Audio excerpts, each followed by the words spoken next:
جتنی طاقت تھی لڑے لڑے اپنی سواری سے زمین پر تشریف لائے. جیسے گرے نہ تو اپنی کوہنیوں کے بل اپنے آپ کو گھسیٹنے لگے اور چلنے لگے.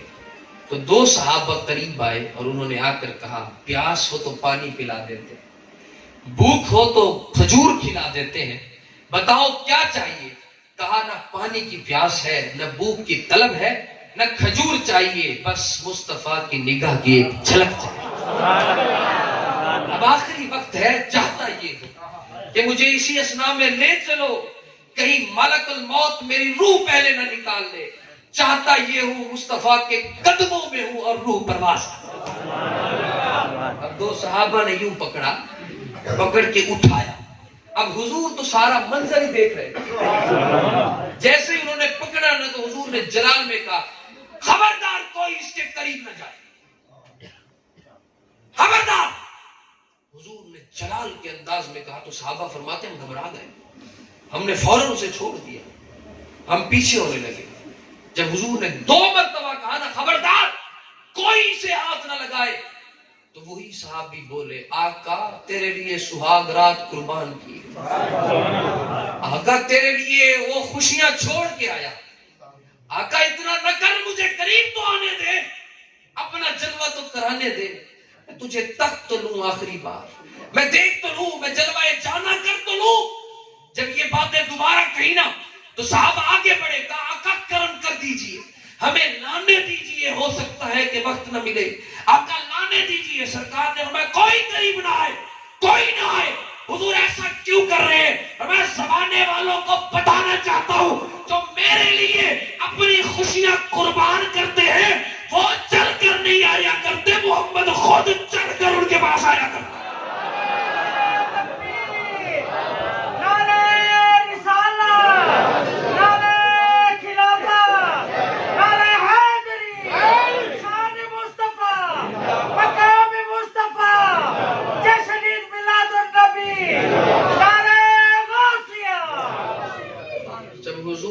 قریب آئے تو چھم چھم آنکھوں سے آنسوں کی برسات ہے, اور مجھے اپنے فرید کا وہ شعر یاد آتا ہے, تو نے دھکڑے دھوڑے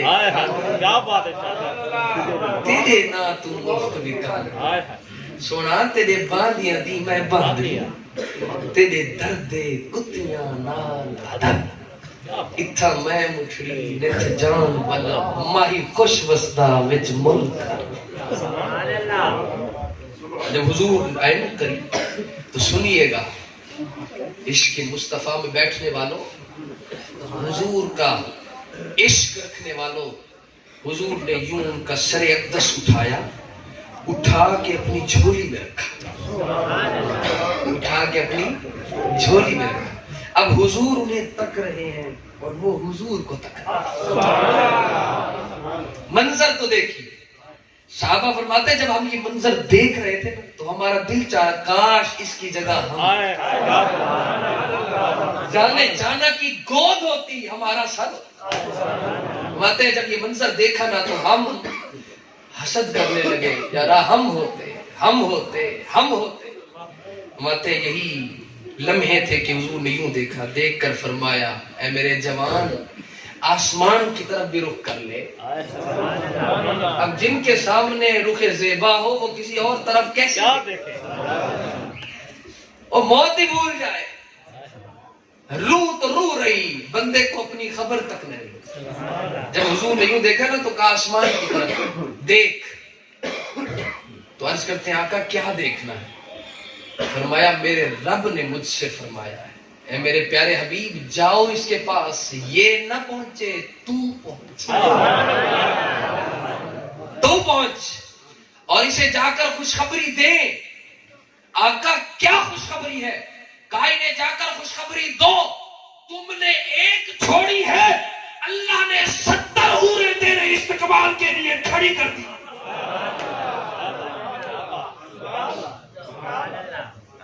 70 حوریں تیرے استقبال کے لیے کھڑی کر. میرے دوستو کیسا وہ منظر ہوگا, توجہ طلب یہ بات ہے کہ وہ کیسا منظر ہوگا جب حضور کی گود میں وہ ہوگا. میں یہاں ایک جملہ کہنے لگا ہوں، وہ بھی بڑے نصیب والا جس کی گود میں،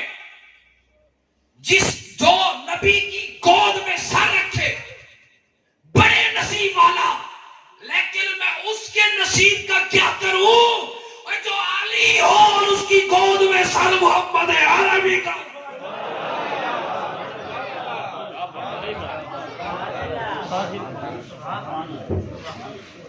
میرے دوستو، قسم ہے خدا کی، اتنی لذت ہے نا حضور کے ذکر میں، اتنی جاشن.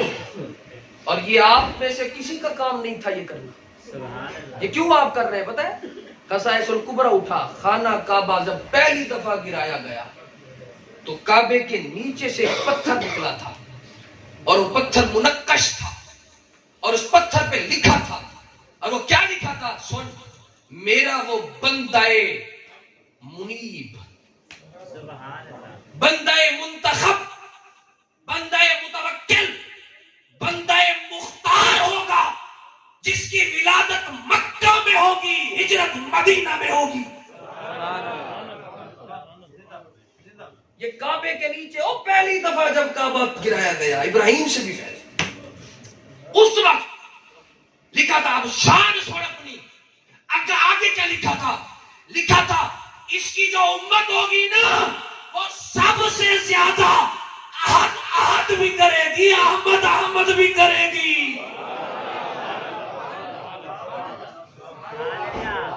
یہ ہم خود نہیں کر رہے، ہم سے کروایا جاتا ہے. جس کی ڈیوٹی لگ گئی وہ نصیب والا ہو. اور اس ذکر کے لیے اللہ بندے خود چنتا ہے. اللہ سے دعا ہے اللہ میری حاضری قبول فرمائے. مل سے یار فرید کڈاہی، دھون دکھاواں کڈ کڈ آہیں، جان جگر تن بھڑکن بھائیں، سوز بلندے صاف جلائیں.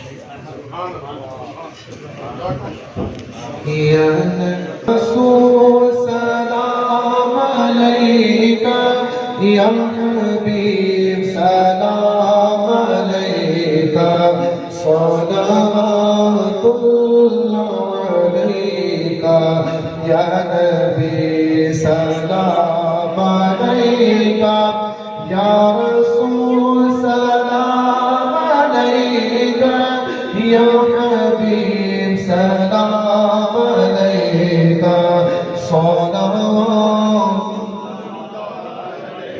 طلع البدر علينا من ثنية الوداع، وجب الشكر علينا، ودعا لله داعي.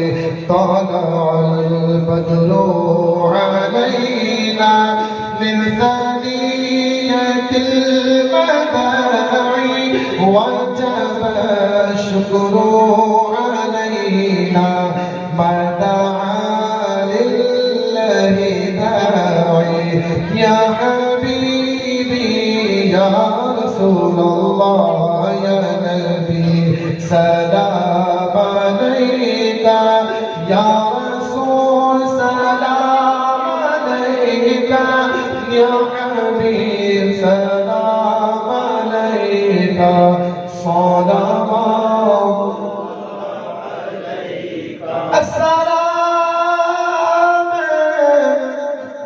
سبز گنبد کے مکین، السلام رحمت للعالمین. محمد راضی شریف.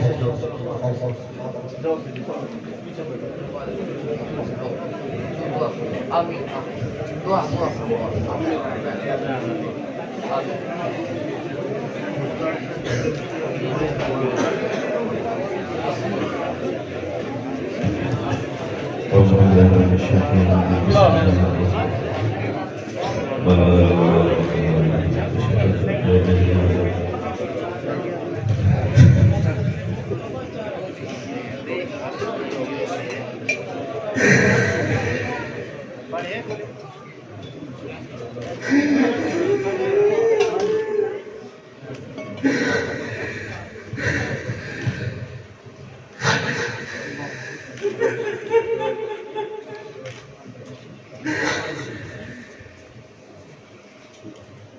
السلام عليك يا رسول الله وعلى آلك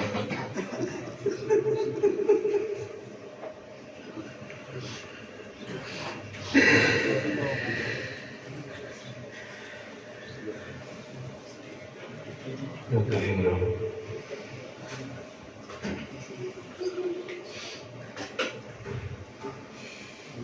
میرا کریم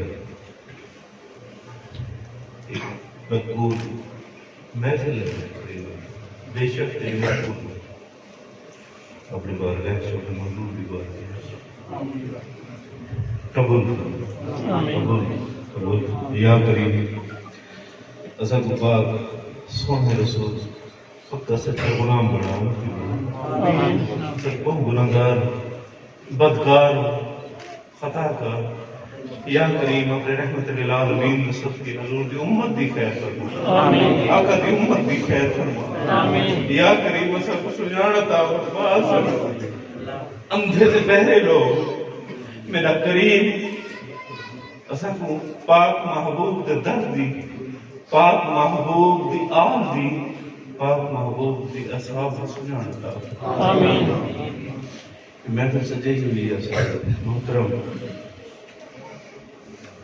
زہد جو بھٹی سر اپنی امت دراز کرما آمین اپنی برادران دی امت دراز کرما آمین اپنی علم امت عشق مزید لگتا تھا آمین اپنی والدین دی خیر فرما آمین اپنی والدین نسایا اپنی قیمت علم فرما آمین بچے دی خیر فرما ہر پاک سونے محبوب امتی کو عاشق رسول اللہ میرا کریم رابع جو محفل کی تشریف ہے انہوں سب کی حاضری اپنی بارش قبول و منظور میرا کریم رابع سر محبوب شخصیت سید فیضان جمیل سید آپ دی عمر دراز کرنا آپ دے عشق آپ دے علم مزید بدنا عطا فرمائے سب کو محمد رسول اللہ سب کو آل رسول سے میرا کریم رابع آپ نظر بد نے بچا آپ دے آستانے دی خیر فرما آپ کو گھر دی خیر فرما آپ دے لوحکین دی دوست احباب غلامان مریدین دی خیر فرما میرا مالک اساج مہربان رضوی صاحب میرا مالک ہونے دی ہمشیرہ کو تکلیف ہے ان کی شفاعت کے لیے عطا فرما شفاعت کے لیے عطا فرما سب کا ایسا جائے فرما پاک محفل دست کے جو بیمار ہیں انہوں نے شفاعت کرنا پاک محفل دست کے جو بے اولاد ہیں اولاد نرینہ کرنا پاک محفل دست کے جو بے روزگار ہیں روزگار کرنا سلمان پاکستان بھی خیر فرما عالم اسلام بھی خیر فرما اسا کو منگن دا ٹھنگ کہنی پر تیرے محبوب دا صدقہ تیرے محبوب دا سائے دا صدقہ منگ دے اور اپنی صحابت کا صدقہ آمین جو بھائی تشریف کے دل نیک آس مراد پاتی کرن صدقہ محمد و آل محمد دے قبول فرما قبول آمین میرا مالک کا خصوصی کرم نوازی فرما آمین مہروی صاحب شبیر مہروی صاحب آپ دے پورے جتنا بھی مزارس ہے جتنا بھی دوست احباب ہیں نعت کمیٹی ماشاءاللہ بہت اچھے آپ دا سٹیف ہے میرا مالک کا آپ کو ہمیشہ سکھ رو فرما آمین ہر میدان کی کامیابی کامرانی کرنے والا آمین ہر میدان میں سکھ رو فرما آمین ربنا ظلمنا انفسنا ولم تغفر لنا وترحمنا لنكونن من الخاسرين آمين صلى الله تعالى على خير خلقه نور عرشه زين محمد وآله وأصحابه أجمعين آمين برحمتك يا ارحم الراحمين لا إله إلا